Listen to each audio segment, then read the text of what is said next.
नमस्कार दोस्तों, स्वागत है आपका हमारे YouTube channel NS study centre Saharsa में। दोस्तों, बिहार सचिवालय परीक्षा का प्रश्न पत्र आउट हो गया, ये बात तो आप लोग सभी लोग जानते ही हैं। उसके रिगार्डिंग एक नया नोटिस आया है जो कि मैं आपको दिखाऊंगा। अब यहाँ पर समझिए कि इस परीक्षा में जूता तक जो है पहन करके छात्रों को जाने से मना कर दिया गया था इतनी भीषण ठंड में। और उसके बाद लड़कियों का होम सेंटर दिया गया। मैं यह नहीं कह रहा हूं कि लड़कियों का होम सेंटर या ये वो जो भी हो, लेकिन क्या लड़कियों के पिता, चाचा, मामा, फूफा या फिर कोई जो है जान पहचान का संपर्क इस तरह से किसी प्रोफेसर से नहीं हो सकता है? हो सकता है, ज़रूर हो सकता है। बहुत सारे छात्र मुझे मिले। मैं गया हुआ था बांका, वहाँ पर गया हुआ था कि वहाँ पर एग्ज़ाम ख़त्म होने के बाद वहाँ पर छात्रों से रिव्यू लूँगा कि एग्ज़ाम कैसा गया, कितने अटेम्प्ट किए, कितने क्या किए। तो वहाँ पर मैं जब गया तो परीक्षा केंद्र के बाहर था, अंदर परीक्षा चल रही थी, लेकिन बाहर ही बहुत सारे छात्र थे जो कि दूसरे शिफ्ट के, सेकंड शिफ्ट के थे।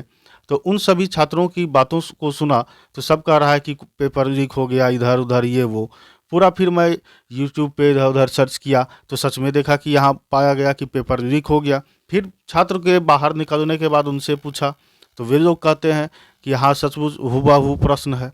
तो यहाँ पर कहने का अर्थ है कि मेरा पूरा मतलब मन ही खट्टा हो गया। जिस मकसद से गया था, जिस मूड से गया था, फिर दिल ही नहीं किया कि किसी से कुछ पूछूं, क्योंकि सहरसा से, कटिहार से, कहाँ-कहाँ दूर-दूर से जो है 4-4, 5-5 गाड़ी बदलकर, हवाई चप्पल पहनकर छात्र इतनी ठंड में गए थे परीक्षा देने के लिए। और वहाँ पर उसके बावजूद उसको पता चलता है कि क्वेश्चन आउट हो गया, तो उस दरमियान किसी से पूछना कि आपका एग्ज़ाम कैसा गया, ये वो, उसका कोई मतलब ही नहीं बनता है। इस वजह से मैं एक भी वीडियो वहाँ पर छात्रों का नहीं बनाया। अब यहाँ पर सवाल उठता है कि क्वेश्चन आउट हुआ तो हुआ कैसे? तो क्वेश्चन आउट हुआ, अभी न्यूज़ में देख रहा हूँ, चारों तरफ खबर फैल रही है कि मोतिहारी के शांति निकेतन एक स्कूल है। तो उसी स्कूल के एक SN ज्योति करके कोई शिक्षक है और 4 कहीं से गिरफ्तार किए गए हैं। उनको जो है मुख्य आरोपी माना जा रहा है कि वही व्हाट्सएप पर लीक किए हैं। अब वहाँ से हुआ है, क्या सच्चाई है नहीं है? कुछ छात्र तो ऐसे कह रहे हैं कि अभी सब कोई अपना-अपना जो है सरकार में है, तो उस वजह से सब अपना-अपना रिश्तेदार को नौकरी दे रहा है। कुछ कह रहे हैं 1550 सीट बिक चुका है। अब क्या सच्चाई है नहीं है मुझे नहीं पता। तो अब जो भी हो, लेकिन ये छात्रों के साथ बहुत बड़ी ही दुःख भरी खबर है। उसके बाद क्या चीज़ है कि यहाँ पर ये सब को एग्ज़ाम को रद्द होना चाहिए या होगा या नहीं, उसी से संबंधित मैं आपको कुछ नोटिस दिखा रहा हूँ। उस नोटिस को ध्यान से देखिए और समझिए नोटिस में क्या है।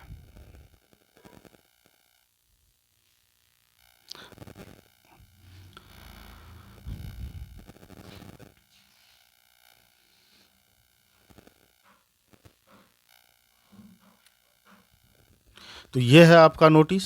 यहाँ पर ये नोटिस जो है आपका, यहाँ पर ये आप देख रहे होंगे, विज्ञापन संख्या इतना तिथि 23/12 को राज्य के 38 जिलों के 528 परीक्षा केंद्रों पर आयोजित किया गया। तृतीय चरण की परीक्षा निर्धारित कार्यक्रम के अनुसार दिनांक 24/12/2022 को पूर्वान्ह में आयोजित कराई जाएगी।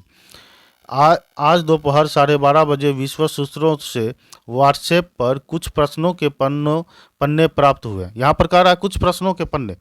यहाँ पर तो मैं फेसबुक पर इधर उधर चारों तरफ देख रहा हूँ, ढेर सारे पेजेज हैं और एक शिफ्ट का बताया जा रहा है। कुछ छात्र कह रहे हैं कि दोनों शिफ्ट का हुआ, कुछ कह रहे हैं। अब क्या सच्चाई है नहीं है ये मुझे नहीं पता, लेकिन अगर यहाँ पर अगर जो है रद्द होना चाहिए तो मेरे हिसाब से सभी का होना चाहिए, या फिर 23 तारीख का जो प्रथम शिफ्ट का जो वायरल हुआ है उसका होना चाहिए। क्या सेकंड शिफ्ट का भी हुआ है?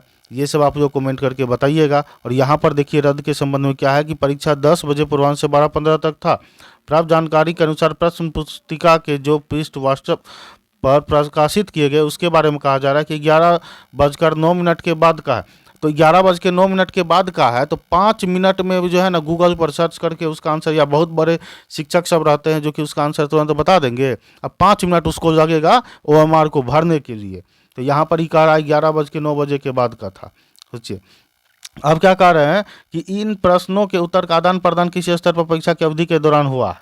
ठीक, प्रश्न पत्रों के कुछ पन्नों के परीक्षा केंद्र से बाहर आने के संबंध में महत्वपूर्ण जानकारी है, ये वो अपना कह रहा है, इसके दे दिया गया है। अब कहता है जहां तक प्रथम चरण की परीक्षा की स्वच्छता का प्रश्न है, आयोग इस पर बहुत गंभीर एवं संवेदनशील है। यदि तनिक भी ऐसा पाया गया कि प्रश्न पत्र के परीक्षा केंद्र से बाहर आने से परीक्षा प्रभावित हुई है, आप सोचिए ये पाया गया, पूरा दुनिया को दिख रहा है। पहले तो सिर्फ चाचा थे, अब तो चाचा भतीजा दोनों मिल गए। तो यहाँ पर चाचा भतीजा का जोड़ी जो मिल गया है, तो अब उसके संबंध में आप लोग क्या कहना चाहते हैं ये भी ज़रूर बताइएगा। और मैं क्या बोलूँ, मैं अगर कुछ बोलूँगा तो आप लोग सोचिएगा कि आप किसी पार्टी के सपोर्टर या फिर विपक्ष में, इस तरह का कोई बात नहीं है। मेरा बस एक ही मकसद है, मैं साथ हूँ तो सिर्फ और सिर्फ छात्र के भलाई के लिए, और कुछ भी नहीं। ठीक, तो यहाँ पर कहता पाया गया तब रद्द करने में कोई देर नहीं किया गया, मतलब सब जिसका जिसका पैसा ले करके अपना जो है किया गया है, वो सब पैसा वाला सबको नौकरी होगा, और गरीब का बच्चा जो है अपना भूखा नंगा बौखेगा, पकौड़ा तलेगा।